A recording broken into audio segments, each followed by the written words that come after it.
Your love is rated X. Hey guys, my name's Rhiannon and welcome to my channel. So today I am doing Alethea's 1 month update. Oh, she's not the happiest. I might have to be nursing throughout this video, but that's fine. So when Alethea was first born, we weren't sure if she was a boy or a girl because we didn't find out her gender before birth. So it was a surprise gender, and when she was first born we did think she was a boy just by looking at her because her features were so big. We thought she may be a boy, and because she was so big in general, she's my biggest baby out of all 3 of them. We thought she was a boy, but then when we looked we saw that she was a girl and we're like, oh. Very early on into my pregnancy I found the name Aletheia and I loved it. I found it through a YouTuber. She named her daughter Aletheia, and it's the first time I've heard that name. She's an American. I was like, I've never heard that name before, so I'm always trying to find unique names, even though my first 2 really, their names are so generic. But yeah, I found the name Aletheia through a YouTuber and I loved it. And I told Kyle and we immediately were like, yep, if we have a girl, that's her name. She's going to be Aletheia. It's the first time I've ever discovered a name and like stuck to it even without seeing the baby. With Lex, he didn't have a name till after, like later on in the day after being born. And Aletheia had a name straight away. Isabella basically had a name straight away because, yeah, we didn't have any boy names picked out and I struggled for boy names, so I'm so thankful she was a girl because we had a name straight away for her. So breastfeeding with her wasn't as easy as it was with my first, but it wasn't as difficult as it was with my last child, with my second child, because I was only just breastfeeding for the first time again in January last year. I remember all the things that were difficult with Isabella, and as soon as I had pain with Aletheia, I would take her off, I would unlatch her, I'd try to make sure she would latch on straight away and properly, just so that I didn't have any pains. And I haven't had any cracked nipples, any pain like that. I've only had to use the nipple shield once for a few feeds, and that was it. It does, like, it's a tiny bit painful at times, but that is because we do think she's got a tongue tie.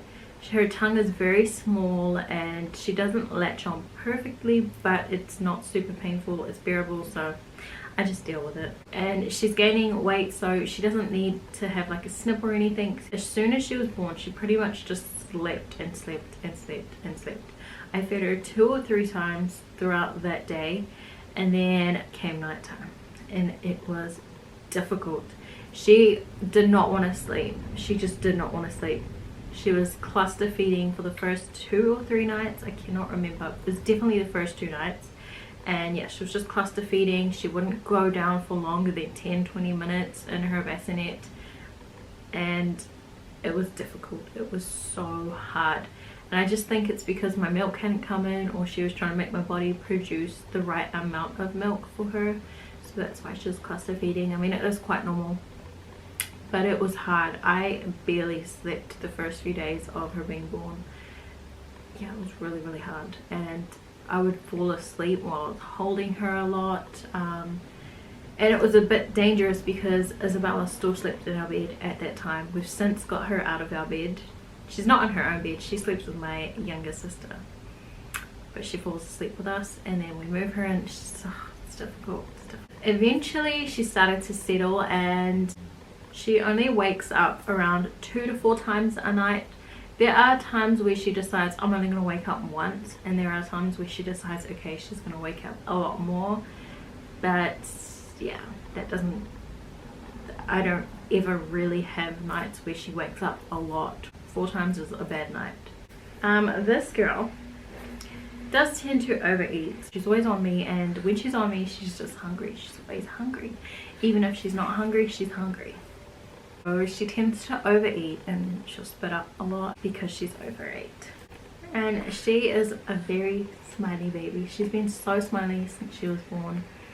In her sleep, when we're talking to her, when she's by herself staring at the ceiling, she just will hear her just giggling because she lays there and stares at the ceiling and starts smiling and giggling. I don't know why she loves looking at the ceiling and smiling, but she does.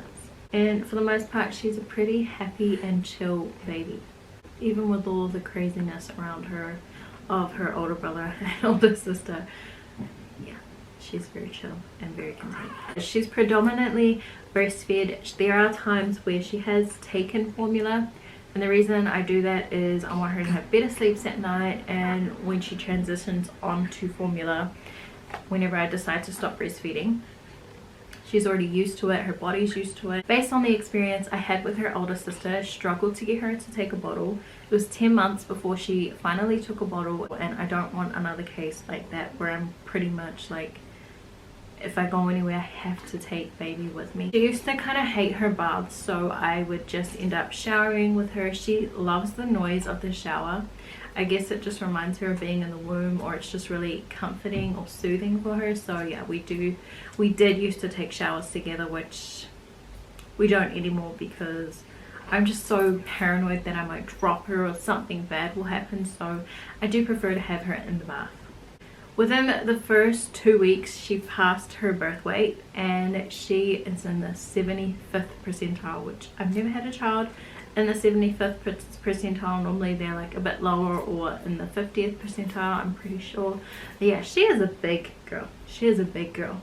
Within 3 weeks, or 3.5 weeks, she was already out of newborn nappies, and I only used a box of newborn nappies and a few that I got at the birthing unit, but other than that I didn't use any more than that. So she only went through a box of newborn nappies and she was out of them, which with the others I had like a box for both of them and then a bit more. So they were definitely in newborn for at least 2 months, but this one I just had a feeling she wouldn't need newborn for very long, so we only got 1 box of newborn before she was born, and she used all of that barely. And yeah, she's on size 2 nappies now. At about 2.5 weeks old, she got really sick. She started to sleep a lot, and she just kind of changed her habits a bit. And when she was feeding, she wouldn't feed for very long, like 2-3 minutes, not even that, and then she'd just get exhausted and just sleep. She slept a lot. And then her cry started to become silent, and she's a very loud crier. She's my first very loud baby. When she cries, she's so loud. And then her cry just started to there was no noise when she would cry, and she just got really sick. So eventually I took her to the hospital. I did everything I could at home. I was really scared to take her to the hospital because there's a bad measles outbreak at the moment, and I know that I didn't want to take her into an environment where she could get exposed to that, so the hospital was the last resort. We had taken her to the doctors earlier on in the week to get her swabbed for whooping cough, because my mum had been really sick since we brought her home from the hospital. There was just a really bad cough circulating my house from the minute she was born, or since a little bit before she was born. There was sickness, and it just was doing its rounds in the house, and eventually she copped it. In the hospital, I only took her in because I was worried about her getting dehydrated, and yeah, she was so congested. They ended up having to suction her, and her oxygen was like about 80, in the low 80s, and by the time we were released it was coming back up into the 90s, which was really good. And while we were in there, she did end up having to have a feeding tube to help supplement her feeds to keep her hydrated, because she wasn't feeding like normal. And yeah, but we weren't in there for very long. Came out, and she's so much better now that she's back to normal. She's sleeping with her eyes open. But yeah, I'm so thankful that it was just the flu. It could have been so much worse if it was something else, and this is why I've always been paranoid of having a child in the middle of winter. And yeah, if you could ever plan a child, I would recommend not planning them in winter, because there's just sickness around in winter, and you want to avoid sickness, you know. Even throughout the whole time when she was sick and she was barely feeding, she wasn't feeding for very long, she still did not lose any weight. She still gained a really good amount of weight throughout that time.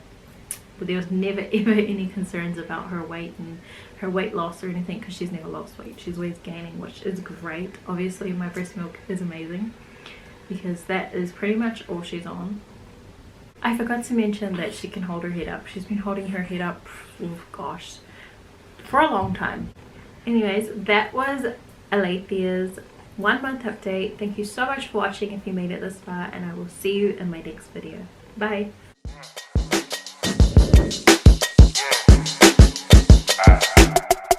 The weather cold, the weather so chill, chilly, willy, penguin feathered road. Cause I'm sipping pro, yeah, that Meth is pro.